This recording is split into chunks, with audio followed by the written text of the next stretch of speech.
Today we continued our idea of greatest common factor, but we combined it with the idea of grouping. So this greatest common factor in grouping works when you have four terms. So you have four pieces in your problem, and they don't all have a common GCF. So you can't look at all four pieces and divide them all by something. For example, 4x squared minus 2x plus 3x plus 6. So if you look at all four of these pieces, well, 4, 2, and 6 you can all divide by 2, but you can't divide 3 by 2, and they don't all have an x in them, so they're not all going to go together. So, or at least we can't factor something out together. So we're going to group them into groups of 2. And we're going to see what we can take out of each of those. So I start with my 4x squared minus 2x. Well, 4x squared and 2x are both divisible by 2 and x. I can factor out a 2x from both of those. And if I take a 2x out of 4x squared, I'm left with 2x. Remember, I'm dividing here. And if I take a 2x out of negative 2x, I'm left with negative 1. If you're trying to remember how to do this part of it, then you can always break down your factors into their smallest parts. So 4x squared you can prime factor, and that's 2 times x, and then minus 2 times x. And notice both of these have a 2, and they have an x. So that's what I can take out. And that is where this 2x comes from that's here in front. And then my leftover pieces, which is my 2 and my x and my minus, there was nothing here, so we put a 1. That's where the inside parts come from. So if you need to do this, you can. So now I've got to finish factoring the problem by grouping with the right side. So we're going to look at 3x plus 6 and see what they have in common. Well, I always, first of all, bring down this plus sign. Whatever the sign is here in the middle, I always bring that sign down. And then 3 and 6 both have a 3 in them. So if I factor out that 3, well, 3x divided by 3 is x, and 6 divided by 3 is 2. So I'm left with 3 times x plus 2. And again, if you need to, you can go in and you can figure out the prime factorization. So 3x is 3 times x, and 6 is 2 times 3. And notice that both of these have a 3 in there. Oops, not that. They both have a 3 in there. So that's where this 3 comes from, because they both had the 3 in there. And then my leftover pieces were x plus 2. Once you're finished with this, if the two parentheses are the same, you can factor this further, but notice our parentheses are different. The first one is 2x minus 1, the second one is x plus 2. So that means our final answer to this problem is 2x times 2x minus 1 plus 3 times x plus 2. And that is as far as we can go. So now I have 6x squared minus 5x plus 12x minus 10. So I'm going to group and factor. So we're going to start here with our 6x squared minus 5x.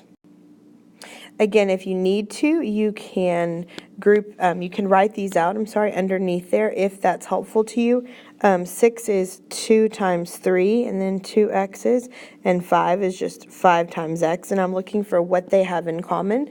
Well, both of these have an x in there, so I'm going to take that x out, and I'm going to be left with 2 times 3, which is 6x minus 5. So this x here in front was what they had in common, and the 6x minus 5 in the parentheses was all these leftover pieces that they didn't have in common. And then I always, every time without fail, bring down this middle sign, whatever this middle sign is. And now I'm going to focus on grouping the right half of my problem, my 12x minus 10. If you prime factor this right side, then 12 is 2 times 3, and then x, and 10 is 2 times 5. And again, we're looking for what they have in common. So both of these have a 2 in there. So that is my greatest common factor. So that's what I'm going to bring down here. So 2. And then my leftover pieces, well, 2 times 3 is 6x, and then my sign in the middle was a minus, and then 5. And remember, this 2 here came because that's what they had in common. If you look at your problem now, you should notice that both of these parentheses are 6x minus 5. So since both of my parentheses are 6x minus 5, I can go even further, and I can factor out that 6x minus 5 because they had that in common. And then my leftover pieces would be what was left in front, which is my x and my plus 2. And again, my x and my plus 2 were what they had in the front of each of those. So that would be my final answer, 6x minus 5 times x plus 2. I have x squared plus 4x minus 3. So again, I'm looking for what they have in common. So I'm going to group these into groups of 2 because they don't all have something. So x squared plus 4x, they both have an x. If I take that x out, I'm left with x plus 4. And then I always, every time without fail, bring down this sign here in the middle. And then I look at my right half, 3x minus 3. Well, they both have a 3 in there. If I take that 3 out, then I'm left with x. Remember, if I'm taking out this 3, it's not just any kind of 3. It's actually a negative 3. So I'm dividing this by negative 3. And negative 3 divided by negative 3 is a positive 1. Another way to think of it is if you bring a minus sign down here in the middle, the sign on the inside is going to change to be the opposite of what it used to be. So it was minus, now it's going to be plus. So I need to look at my parentheses to see if they're the same. Well, one is x plus 4, the other one is x plus 1. They're not the same, so that would make this my final answer. So x times x plus 4 minus 3 times x plus 1.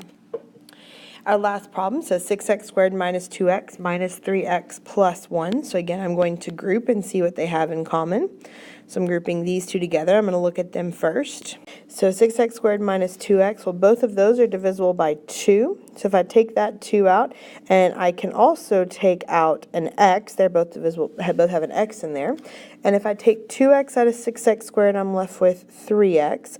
If I take 2x out of negative 2x, I'm left with negative 1. Remember, when I'm taking it out, I am dividing. So then always, always, always I'm going to bring down this plus sign, and then I'm going to group the second half of my problem, 3x plus 1, see what they have in common. So actually they don't have anything in common, so I'm going to put a 1 there because I think that's important. And so really I'm taking out a negative 1, so a negative 3x divided by a negative 1 is a positive 3x, and a positive 1 divided by a negative 1 is a negative 1. Or you can think of it, if you bring a negative down on the outside, the 1 on the inside is going to change. So notice that both of my parentheses are 3x minus 1. So that means that I can go even further with this problem. So I'm going to have 3x minus 1. If I take that out, then I am left with 2x minus 1. And this would be my final answer.